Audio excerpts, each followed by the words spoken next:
नमस्कार माता एवं बहनें। जय श्री कृष्ण। स्वागत है हमारे भविष्यवाणी चैनल में। आज बात करते हैं पुत्र एकादशी के दिन क्या गलती नहीं करना चाहिए और इस दिन पूजा किसकी की जाती है।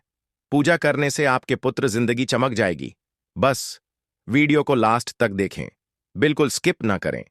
जब श्रावण मास की समाप्ति की ओर बढ़ते हैं और भाद्रपद की आहट सुनाई देती है, तब हिंदू पंचांग में एक अत्यंत शुभ, पवित्र और संतान की प्राप्ति के लिए सर्वश्रेष्ठ दिन आता है, पुत्रदा एकादशी। यह केवल एक व्रत नहीं होता, यह एक पुकार होती है उस माता पिता की जो वर्षों से गोद सूनी होने का दुहक लिए बैठा होता है। यह दिन उस आस्था का पर्व है जहां हर स्त्री भगवान विष्णु के श्री चरणों में अपने गर्भ की सौगंध रखती है और उनसे केवल एक वर मांगती है, संतान का सुख, वंश की दीपशिखा, मां कहने वाले होठ और पिता की उंगली पकड़ने वाला नन्हा हाथ। पुत्रदा एकादशी के दिन जैसे ही सूरज की किरणें धरती को छूती हैं, व्रती महिलाएं और पुरुष गंगा, यमुना, सरस्वती या किसी भी पवित्र जल स्रोत में स्नान करके शुद्ध वस्त्र धारण कर भगवान विष्णु की पूजा में लीन हो जाते हैं। यह दिन केवल व्रत का नहीं, तपस्या का होता है। और जैसे हर तपस्या की एक मर्यादा होती है, वैसे ही इस दिन कुछ मर्यादाएं, कुछ वर्जनाएं भी होती हैं जिन्हें तोड़ना संतान प्राप्ति के मार्ग में बाधा बन सकती है। परंतु आजकल की भागदौड़ वाली दुनिया में लोग केवल व्रत करते हैं, उसकी आत्मा को नहीं समझते। वे केवल पूजा करते हैं, उसकी गहराई तक नहीं जाते।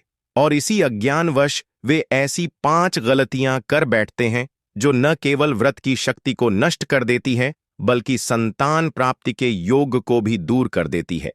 यह स्क्रिप्ट उन्हीं 5 भूलों पर आधारित है जो पुत्रदा एकादशी के दिन भूलकर भी नहीं करनी चाहिए। पहली गलती होती है व्रत को केवल एक औपचारिकता मान लेना। बहुत से लोग पुत्रदा एकादशी का व्रत तो करते हैं, परंतु वह केवल शरीर से करते हैं, मन और आत्मा से नहीं। वे सुबह उठकर जल पी लेते हैं, फिर सोचते हैं कि दिन भर फलाहार कर लेंगे, यही काफी है। वे भगवान विष्णु की आराधना को समय की कमी के कारण संक्षिप्त कर देते हैं और संतान प्राप्ति की वह आकांक्षा जो हृदय से उपजी थी, वह केवल दिखावे में दबकर रह जाती है। ईश्वर को भाव चाहिए, परंपरा नहीं। उन्हें क्रिया की नहीं, हृदय की भाषा चाहिए। जब तक व्रत सच्चे मन से, संकल्प पूर्वक, समर्पण के साथ न किया जाए, तब तक वह केवल शरीर को कष्ट देने का माध्यम बनकर रह जाता है। दूसरी भूल होती है इस दिन कटु वचन बोलना या किसी का दिल दुखाना। पुत्रदा एकादशी के दिन वाणी पर संयम रखने का विशेष महत्व होता है। यह वह दिन है जब व्रती के हर शब्द में शक्ति होती है। वह चाहे तो आशीर्वाद से किसी को नवजीवन दे सकता है और चाहे तो अपने ही कटु वचनों से अपनी तपस्या को भस्म कर सकता है। इस दिन पति पत्नी के बीच किसी भी प्रकार की बहस, माता पिता से कटुता या बच्चों को डांटना वर्जित माना गया है, क्योंकि यह दिन संतान की प्राप्ति के लिए है। और यदि इस दिन किसी बच्चे को आहत किया जाए, किसी स्त्री को अपशब्द कहा जाए या किसी गर्भवती को कष्ट पहुंचाया जाए, तो समझिए कि संतान सुख का द्वार स्वयं बंद कर लिया। तीसरी गलती है इस दिन अन्न का सेवन करना। कई लोग यह सोचकर कि फल और दूध भी तो खाने की चीजें हैं, तो थोड़ा बहुत अन्न खा लेने में क्या हर्ज है। परंतु पुत्रदा एकादशी के दिन अन्न वर्जित होता है, विशेषकर चावल। पुराणों में वर्णन है कि इस दिन अन्न के सेवन से व्रत का फल क्षीण हो जाता है और पितृदोष भी उत्पन्न हो सकता है। यह दिन शरीर को तपाने का नहीं, आत्मा को शुद्ध करने का दिन होता है। और आत्मा की शुद्धि तभी संभव है जब शरीर संयमित हो। इस दिन जल और फल ही पर्याप्त माने गए हैं और कुछ विशेष स्थितियों में दूध, फल और सात्विक आहार, वह भी सूर्यास्त के बाद नहीं, ग्रहण किया जा सकता है। परंतु अन्न से परहेज रखना ही पुत्रदा एकादशी का मूल है। चौथी भूल होती है व्रत करते समय मन को विचलित करना। बहुत से लोग व्रत तो करते हैं, पर मन उनका मोबाइल में, टीवी में, सोशल मीडिया में या बाजार की भागदौड़ में उलझा रहता है। वे दिन भर पूजा का व्रत लेकर बाह्य जगत में सक्रिय रहते हैं, जबकि यह दिन तो भीतर जाने का होता है। पुत्रदा एकादशी का व्रत केवल व्रत नहीं, एक गहन साधना है जिसमें भगवान विष्णु के नाम का जाप, विष्णु सहस्त्र नाम का पाठ, गीता का श्रवण और भक्तिभाव में लीन होना आवश्यक है। जब तक मन साक्षात नारायण के चरणों में न झुके, तब तक व्रत केवल शरीर की थकान बनकर रह जाता है। और इस भूल का फल यही होता है कि संतान प्राप्ति का योग, जो भगवान के आशीर्वाद से मिल सकता था, वह हमारी ही लापरवाही के कारण धुंधला हो जाता है। पांचवीं और सबसे बड़ी भूल होती है इस दिन अभिमान करना। व्रत के दौरान कुछ लोग यह सोचने लगते हैं कि हमने व्रत कर लिया तो अब भगवान को देना ही होगा। वे मन ही मन यह भाव रखने लगते हैं कि हमने पूजा की, दान दिया, व्रत रखा, इसलिए भगवान पर अधिकार बन गया। परंतु पुत्रदा एकादशी का व्रत तो विनम्रता की पराकाष्ठा है। यह वह दिन है जब सिर झुकाना पड़ता है, आंखों से आंसू बहाकर ईश्वर से याचना करनी होती है। यह अहंकार का नहीं, समर्पण का दिन होता है। जब भक्त पूरी श्रद्धा से भगवान के चरणों में अपने दुख, अपनी पीड़ा, अपनी तपस्या अर्पित करता है, तभी नारायण की कृपा बरसती है। और जब तक भक्त स्वयं को भगवान का सेवक नहीं समझता, तब तक वह ईश्वर के कृपा पात्र नहीं बन सकता।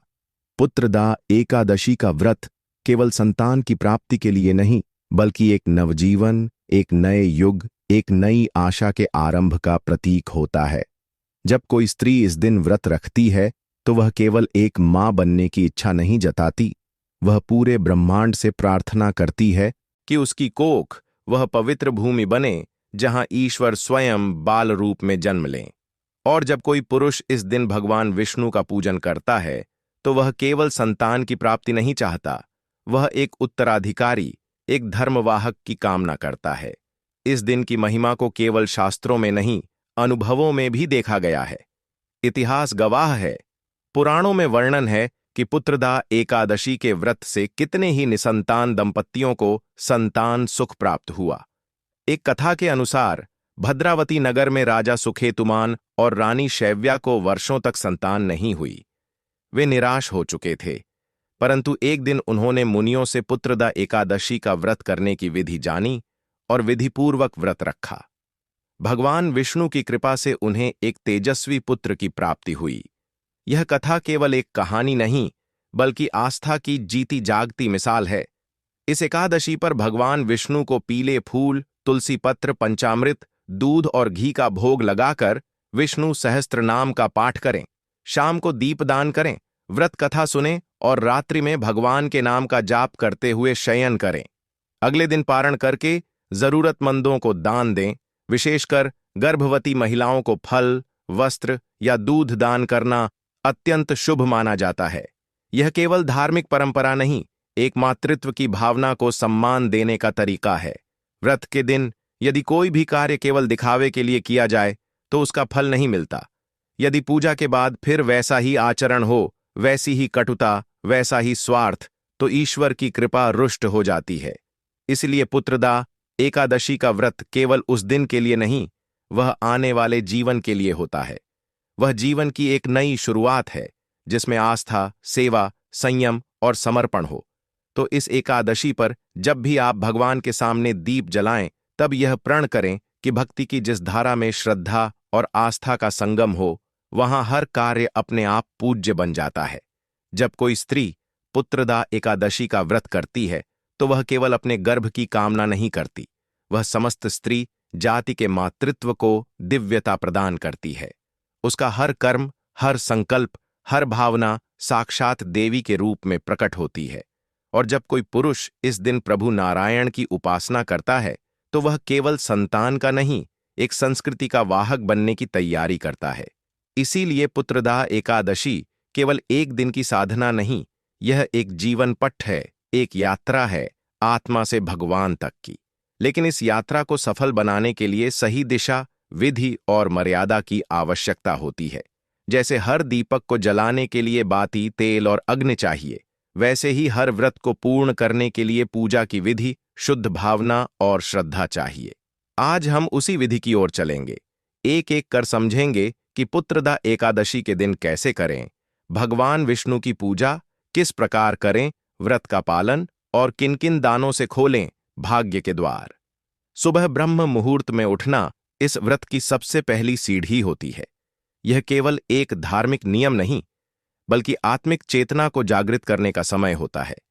जैसे ही आंख खुले, मन में भगवान विष्णु का स्मरण करें और जल के एक पात्र में तुलसी दल डालकर पी लें। इसके बाद स्नान की तैयारी करें। स्नान भी केवल शरीर की शुद्धि नहीं, आत्मा को एक नवीन ऊर्जा से भरने का माध्यम है। पानी में थोड़ा सा गंगा जल मिलाएं और स्नान के समय एयूएम विष्णवे नमः का जाप करते रहे। स्नान के बाद स्वच्छ पीले या सफेद वस्त्र धारण करें। पीला रंग भगवान विष्णु का प्रिय है। यह रंग केवल वस्त्रों का नहीं, वह मन का उजास बनता है, भक्ति का प्रतीक बनता है। माथे पर चंदन का तिलक लगाएं और तुलसी माला गले में धारण करें।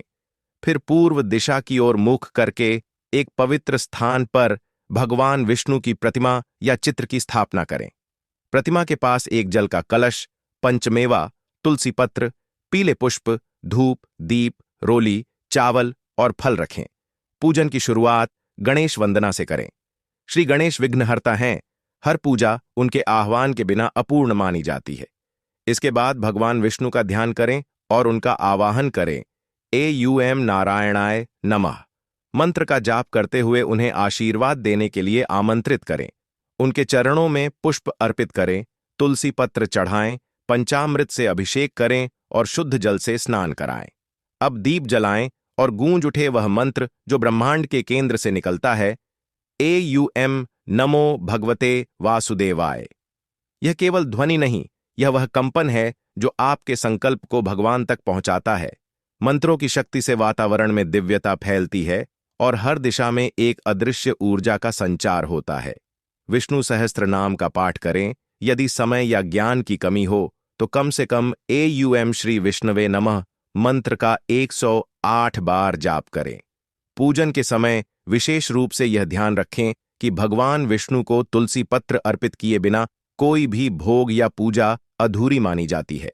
तुलसी केवल एक पौधा नहीं, वह लक्ष्मी का स्वरूप है, विष्णु की प्रिया है। जहां तुलसी है वहां नारायण स्वयं निवास करते हैं। अब भगवान को पंचामृत, दूध, दही, घी, शहद और शक्कर से बने अमृत से स्नान कराएं और उन्हें भोग लगाएं। भोग में केले, सेब, नारियल, दूध से बनी मिठाई या कोई भी सात्विक फल अर्पित करें। ध्यान रहे कि इस दिन प्याज, लहसुन, मांस, मदिरा और तामसिक भोजन का सेवन और भोग पूर्ण रूप से इन 5 गलतियों से सदैव दूर रहेंगे। व्रत को केवल शरीर पर न ओढ़ें, उसे आत्मा में समाहित करें। वाणी को संयमित रखें, हृदय को कोमल बनाएं। अन्न से परहेज करें, पर क्रोध, कटुता और घृणा से भी। मन को भक्ति में लीन करें और ईश्वर के सामने सदैव विनम्र बने रहें। तभी यह एकादशी आपको वह वरदान देगी जिसकी आपको वर्षों से प्रतीक्षा थी, संतान का सुख, वंश का विस्तार और एक संपूर्ण, समृद्ध, संतुष्ट जीवन। जब विश्वास गहराइयों से उभरता है और प्रार्थना आंखों से बहती है, तब ईश्वर की कृपा किसी कल्पना की मोहताज नहीं होती।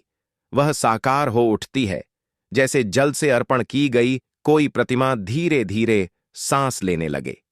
यही चमत्कार पुत्रदा एकादशी के व्रत में छिपा होता है। यह व्रत केवल शास्त्रों के पन्नों में नहीं लिखा गया, यह लोगों की आत्माओं में उतरा हुआ है, उनकी पीढ़ियों में गूंजता है। इस व्रत की शक्ति को कोई विद्वान, कोई आर्ष्य, कोई धर्माचार्य केवल शब्दों से नहीं समझा सकता, क्योंकि इसकी सच्चाई उनके हृदयों से होकर निकली है जो सूनी गोदों में चुपचाप रोते रहे और फिर एक दिन ईश्वर के करुणामय स्पर्श से झूम उठे। उत्तर भारत के एक छोटे से गांव में एक स्त्री थी। उसका नाम था कणकलता। उम्र 30 के पार थी। शादी को भी 9 वर्ष हो चुके थे। ससुराल वालों की नजरों में वह बांझ थी और समाज के लिए एक कलंक। लेकिन उसके भीतर एक दुनिया थी जहां एक नन्हे से शिशु की कल्पना पलती थी, जहां वह हर रात तकिए पर सिर रखकर अपने पेट को सहलाते हुए कहती थी, तू जरूर आएगा, मुझे मां जरूर बनेगा भगवान। वह हर पूजा करती, हर उपवास रखती, लेकिन उसकी कोख की धरती अब तक बंजर ही थी। एक दिन मंदिर के बाहर बैठी एक वृद्धा ने उससे कहा, बेटी, पुत्रदा एकादशी का व्रत रख, नारायण तुझे खाली नहीं लौटाएंगे। वह वृद्धा कौन थी, कहां से आई, किसी को नहीं पता। लेकिन कनकलता ने उस दिन के बाद हर पुत्रदा एकादशी पर पूरे मन, शरीर और आत्मा से व्रत करना शुरू किया। साल भर में आई 2 पुत्रदा एकादशियों के बाद जब तीसरी एकादशी आई, तब तक कनकलता का चेहरा उम्मीद से भरा रहने लगा था। और जब अगली एकादशी के बाद उसका गर्भ ठहर गया, तो लोगों ने इसे संयोग कहा, पर कनकलता जानती थी यह ईश्वर का वरदान था। 9 महीने बाद जब कनक ने एक स्वस्थ पुत्र को जन्म दिया, तो वह वृद्धा कहीं नहीं दिखी, लेकिन कनक की आंखों में भगवान विष्णु की मूर्ति चमक रही थी। दूसरी ओर शहर के एक नामी डॉक्टर दंपत्ति डॉ अनिरुद्ध और डॉ स्नेहा दोनों ही विज्ञान के पक्के अनुयायी थे।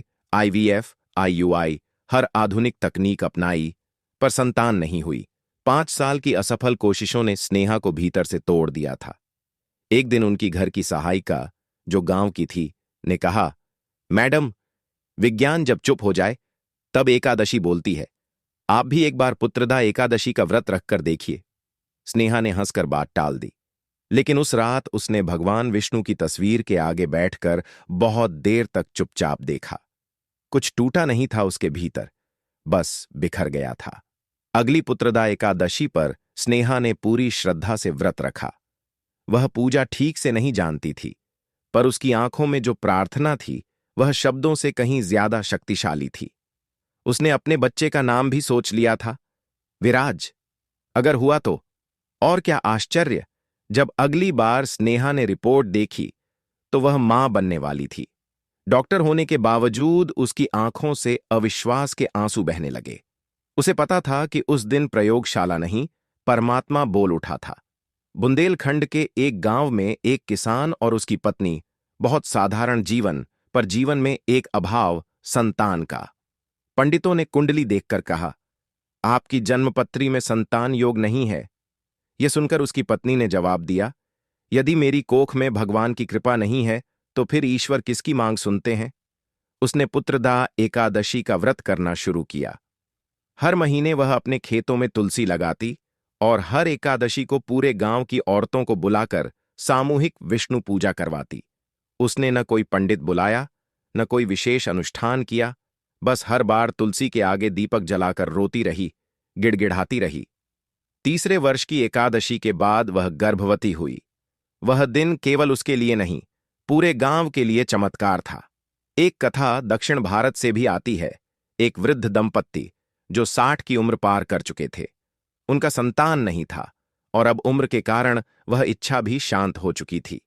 परंतु एक पुत्रदा एकादशी के दिन वृद्धा ने केवल भगवान विष्णु की कथा सुनकर इतना भाव विभोर होकर प्रार्थना की कि उसी रात उसे स्वप्न में भगवान ने कहा, अब तुम्हारी कोख से नहीं, पर तुम्हारे आंगन से बालक की किलकारी गूंजेगी। कुछ महीनों बाद उन्हें एक अनाथ बच्चा मिला, जिसे वे दत्तक ले आए। वृद्धा ने कहा, अब मेरी गोद भी भरी और भगवान की लीला भी पूरी। हर कथा, हर अनुभव यह बताता है कि पुत्रदा एकादशी कोई चमत्कार नहीं करती, यह केवल हमारी आस्था को दिशा देती है। जब कोई स्त्री या पुरुष अपने पूरे समर्पण के साथ इस दिन उपवास करता है, तो वह केवल भूखा नहीं रहता, वह आत्मा को तपाकर, मन को निर्मल करके ईश्वर के द्वार तक पहुंचता है। उस दिन उसकी आंखों से निकला हर आंसू एक मंत्र बनकर आकाश में उड़ता है, और जब वह आशीर्वाद बनकर उतरता है तो एक मां की गोद भर जाती है, एक पिता के कंधे पर हाथ रखने वाला जन्म लेता है। पुत्रदा एकादशी की ऐसी सैकड़ों कहानियां हैं जिन्हें न किसी किताब में लिखा गया, न किसी समाचार में छपा, पर वे उन दिलों में दर्ज हैं जहां ईश्वर ने एक संतान के रूप में जन्म लिया। यह व्रत हर उस व्यक्ति के लिए है जो अधूरा है, जो ईश्वर से केवल सुख नहीं, एक उत्तराधिकारी, एक साथी, एक संतान की कामना करता है। जो लोग कहते हैं चमत्कार अब नहीं होते, उन्हें इन कहानियों को सुनना चाहिए। चमत्कार वहीं होते हैं जहां संदेह के बीच भी कोई विश्वास बचा रहता है, जहां आंसुओं के साथ ईश्वर का नाम लिया जाता है। पुत्रदा एकादशी उसी विश्वास का पर्व है, उसी आस्था का वरदान है, जहां हर मां अपने बच्चे को केवल जन्म नहीं देती, वह उसे भगवान का प्रसाद समझकर पालती है। तो जब अगली बार पुत्रदा एकादशी आए, तब केवल उपवास न करें, अपनी आत्मा को मां बना लें।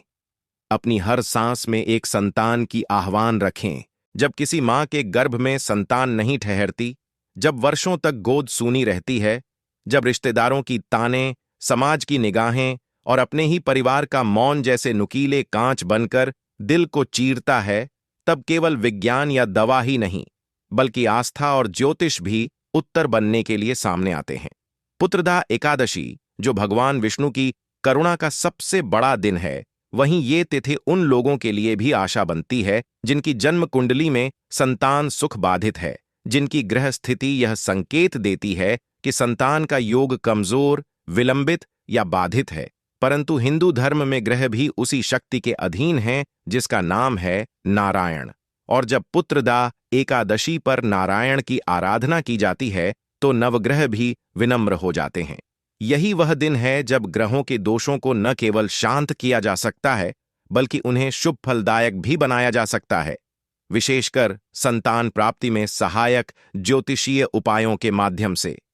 ज्योतिष कहता है कि यदि कुंडली में पंचम भाव, जिसे संतान भाव कहा जाता है, निर्बल हो, शनि, राहु या केतु से पीड़ित हो, गुरु नीच राशि में हो, शुक्र चंद्रमा अशुभ दृष्टि में हो या शनि की 7.5 के प्रभाव से गर्भधारण में बार बार बाधा आ रही हो, तो इन दोषों को शास्त्रीय उपायों से शमन किया जा सकता है।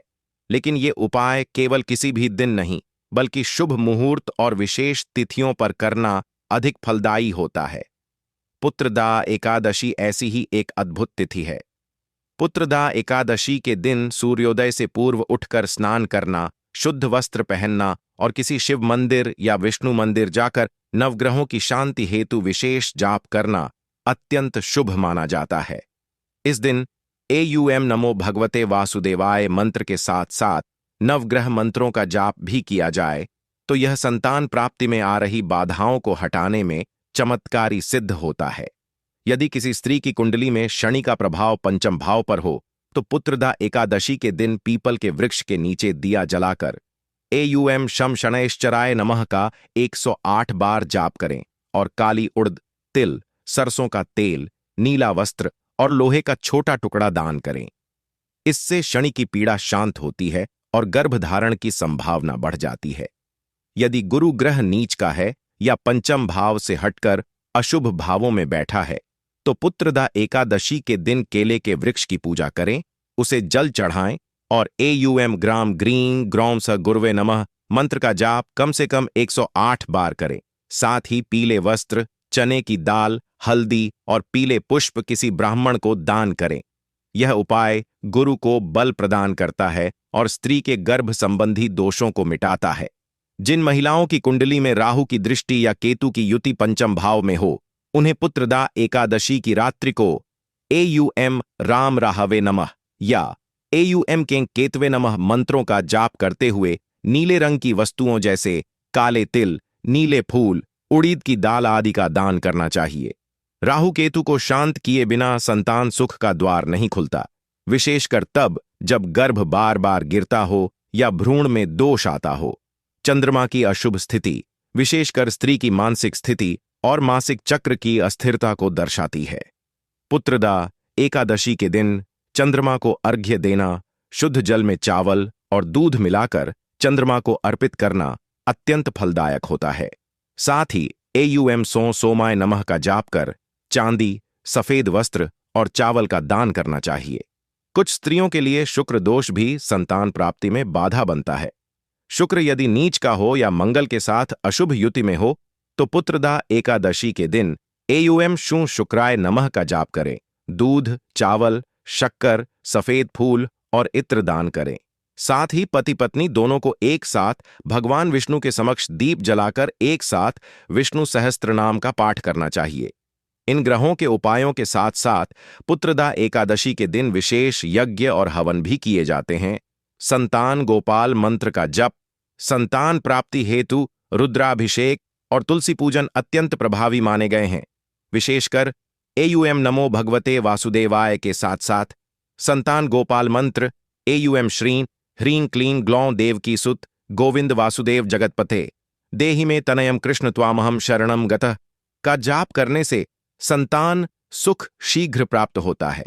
अनेक बार देखा गया है कि पति पत्नी दोनों की कुंडली में कोई ग्रह दोष नहीं होता, परंतु उनके बीच संबंधों में कटुता, संवादहीनता या मानसिक अस्थिरता होती है, जिसके कारण गर्भधारण या उसकी निरंतरता संभव नहीं हो पाती।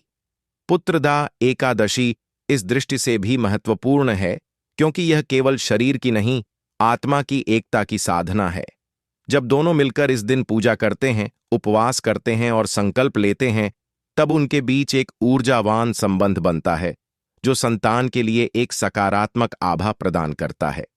पुत्रदा एकादशी पर पितृदोष से मुक्ति के लिए भी उपाय किए जाते हैं, क्योंकि कई बार संतान सुख में रुकावट हमारे पूर्वजों के असंतुष्ट आत्माओं से होती है।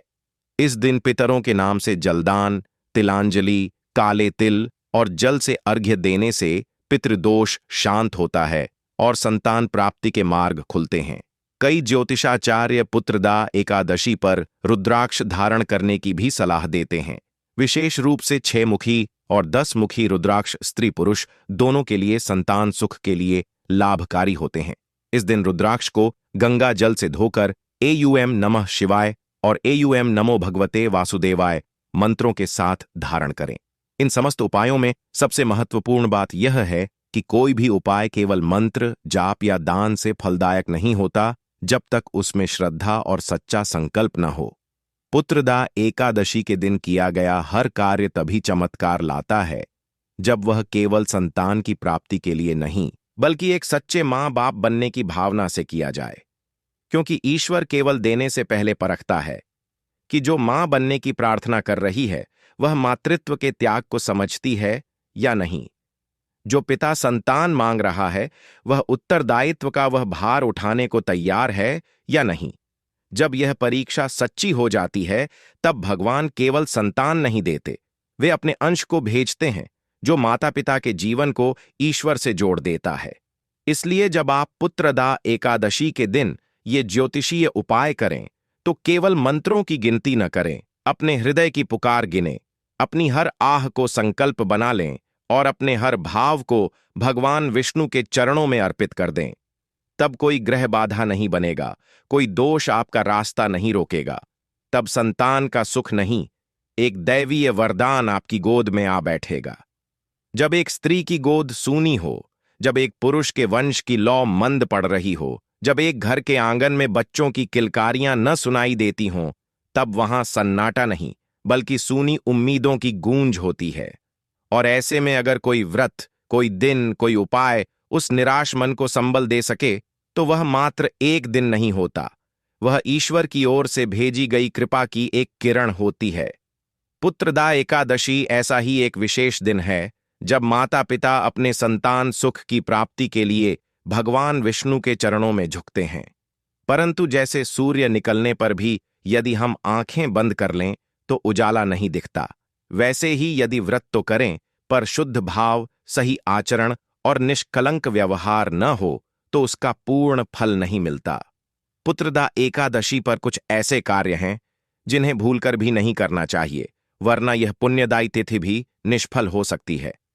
पुत्रदा एकादशी के दिन सूरज की पहली किरण के साथ ही घर के आंगन में एक पवित्रता उतर आती है। तुलसी के पौधे के नीचे दीपक जलता है, घर की महिलाएं गंगा जल से स्नान कर पीले वस्त्र पहनती हैं और पुरुष उपवास का संकल्प लेते हैं। यह दिन केवल भूखा रहने का नहीं, आत्मा को शुद्ध करने का है। इस दिन किए गए हर काम में एक विशेष ऊर्जा होती है, एक दिव्यता होती है। लेकिन यदि इसी दिव्यता को हम अपने अज्ञानवश या लापरवाही से दूषित कर दें तो फिर वह व्रत केवल एक रस्म बनकर रह जाता है। इसलिए इस भाग में हम विस्तार से जानेंगे उन 5 कार्यों के बारे में जिन्हें पुत्रदा एकादशी पर करना वर्जित माना गया है। पहला और सबसे प्रमुख नियम है क्रोध से बचना। यह दिन संयम का दिन है, मन, वचन और कर्म में पवित्रता का दिन है। यदि हम दिन भर उपवास रखें, पूजा करें, विष्णु सहस्त्रनाम का पाठ करें, लेकिन किसी अपने पर गुस्सा कर दें, अपशब्द बोल दें, तो वह सब पुण्य उसी क्षण धूल हो जाता है।